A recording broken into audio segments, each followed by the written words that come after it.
Hey, thanks for clicking on my video. Today, I'm going to show you how to make a vertical T flip-flop using redstone in Minecraft. But first, I'm going to show you what that is, how it works, and how we got here. First thing I want to explain is what we're trying to build. So the standard T flip-flop that you're watching me attempt to assemble here is effectively what you need when you want a circuit for pressing a button and getting one output. Instead of turning something on and off, it will be click to turn on, click to turn off. There are obviously 40 reasons why this is super nice to have. And as you can see, the general idea behind this one is getting a very quick tick in the beginning and then sending it through the redstone repeaters through one or the other block on the right or left, causing that piston to fire, quickly changing the value from on to off.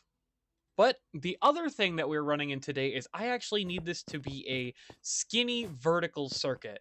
Not necessarily do I need it to be tileable, that would be nice, but I definitely need it to be able to fit very nicely in between.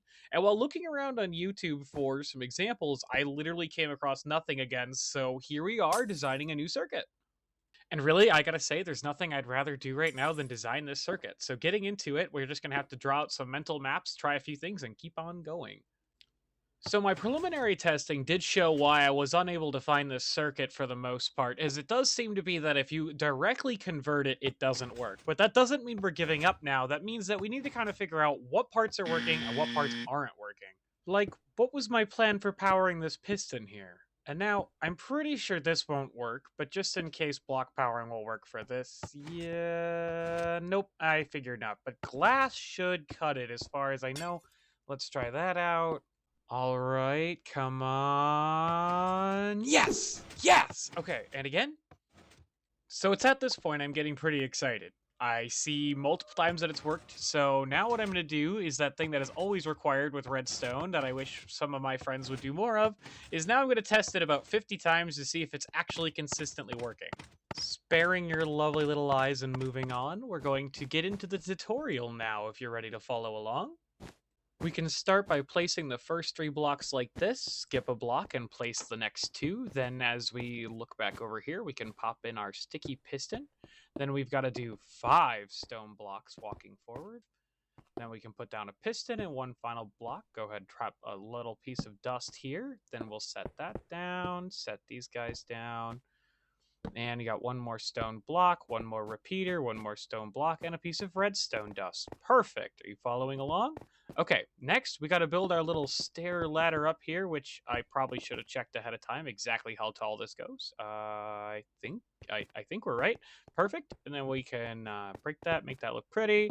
Go ahead and place this on here. You'll notice that when we put this on here, we're using an extra block. That was one of the problems from earlier that needed to be solved. Go on off here with your glass. You have 1 over here. Yeah. I think we have to go 1 further. 1 glass right there. Put that glass on top of it so that we can bring this up and over. Break these. You will have to run the redstone up to the top here and throw your piston on. There we go. Got that all set up. And then we just need the triggering mechanism for the top half. Run the redstone line straight down and a button to top her all off. And if everything went according to the plans... Yeah, look at that. Look at that. We have this super fancy, extra awesome little T flip-flop vertical machine that you can use to do anything you want. There's no copyright, no nothing. You can just use this machine. All you got to do is leave a like on the video, potentially subscribe, and let me know what you thought. Wow, I almost forgot to explain how the circuit works. Silly me.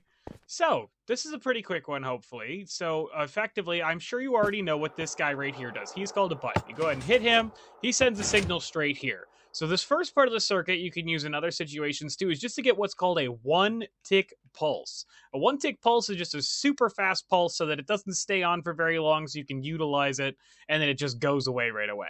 So, how that is accomplished is this guy gets pushed straight up as it's powering through there. See, we watch this really fast. It goes, whoo! The second part in here is this block right here receives power from this guy right here. So what's going to end up happening is it's going to send the redstone signal up the chain and down the chain simultaneously at the same time.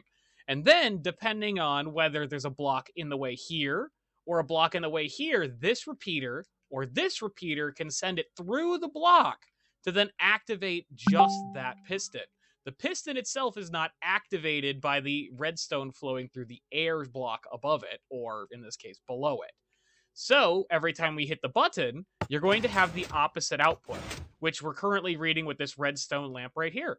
And there really isn't anything else to the circuit. If you have any questions, you know where to find me, because I'm right here, flying in the sky, waiting for your questions. Bye!